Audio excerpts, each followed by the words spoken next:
later on. Yeah. Whoa, what goodness me. I tell you what, if the tension wasn't enough before, it is really, really rising now because our garden design finalists still have an anxious 30 minutes or so to wait before finding out whose garden design will be seen in all of its glory at Hampton Court Palace. Not long now, girls. No, not long. And that decision is down to our judges. Christine Walkden saw them put our competitors through their paces.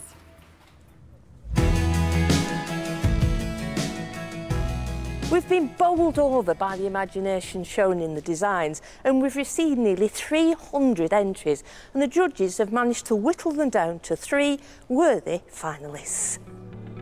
Young mum Helen Stewart from London, Michelle Carr, an architect from East Sussex, and artist Vicky Stoffard from Northamptonshire. Today's finals are in 2 parts. First, our contestants have to put their designs to the judges. So, judges, what are we looking for? Louise, what's your ideas? Well, it's the passion of the amateur. I mean, that's what the competition is for. And Juliet, what do you want? Creativity. I think it's the enthusiasm and the imagination that's gone into the design of the garden. And Dave, an RHS man, what are your expectations? For me, it's the wow factor. We want something that's going to amaze our show visitors. Each contestant has just 2 minutes to sell their idea to the judges. The brief was to create a family-friendly garden for the Hampton Court Palace Flower Show. And first up, it's Helen with a garden that's full of adventure for children. It's a garden full of the fondest memories from my childhood. It's also a garden with a big sense of scale, from giant gunneras to small seedlings in yoghurt pots and step-over apple trees. Next is Michelle with a garden she says has spaces that are flexible for all the family. But can she convince the judges? So the garden is called Eat, Drink, Grow, Play. There's a living willow den surrounded by lots of tall planting and edible climbers, which creates a really lovely space for children to play and hide away. Finally, it's Vicky with a garden full of imagination. Here we have a toadstool Wendy house with a slide coming around the outside of the garden. And I wanted it to have the idea that you have been shrunk down and placed on a forest floor. The judges have got a lot to think about, but to help them make up their minds, the final task for our 3 finalists is a planting challenge. We're asking them to create a springboard with plants that they haven't seen until now. What we're interested in is seeing how they use colour and texture. Ladies, you've got 60 minutes. Blindfolds off and start now. The challenge is not as straightforward as it looks. The contestants have a lot of plants to choose from, all of which require different growing conditions, so they'll have to be really careful about which ones they put together. Michelle is choosing purples and pinks to create a vibrant display, and she's also thinking about positioning the bigger plants at the back. Vicky wants her border to look established and the selected contrasting shades reflecting her artistic flair. Ladies, you're halfway. Helen has decided she's planting a flower bed as you would at home, with plenty of space for things to grow. Finalists, you've just got 10 more minutes. 5, 4, 3, 2, 1, stop, please.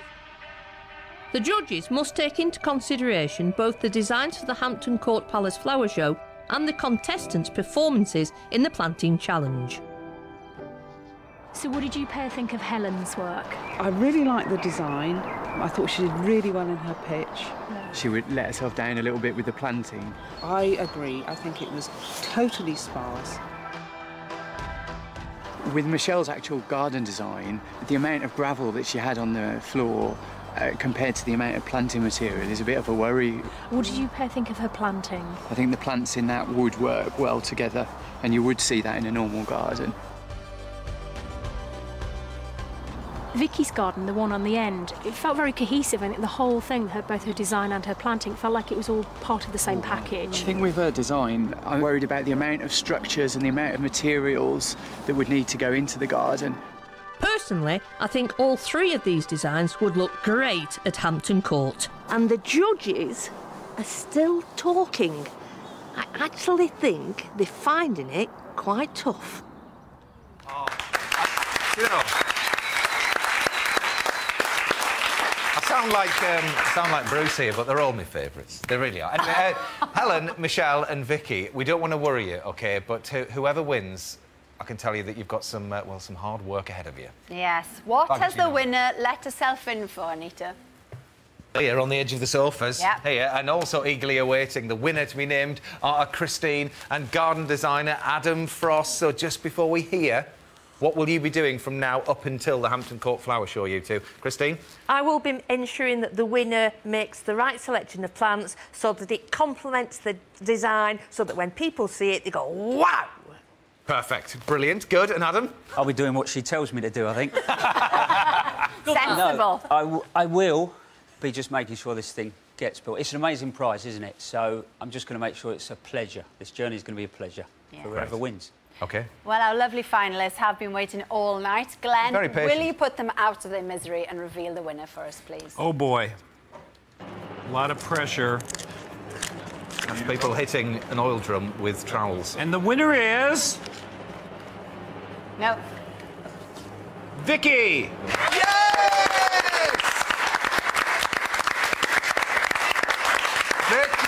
Vicky, step forward.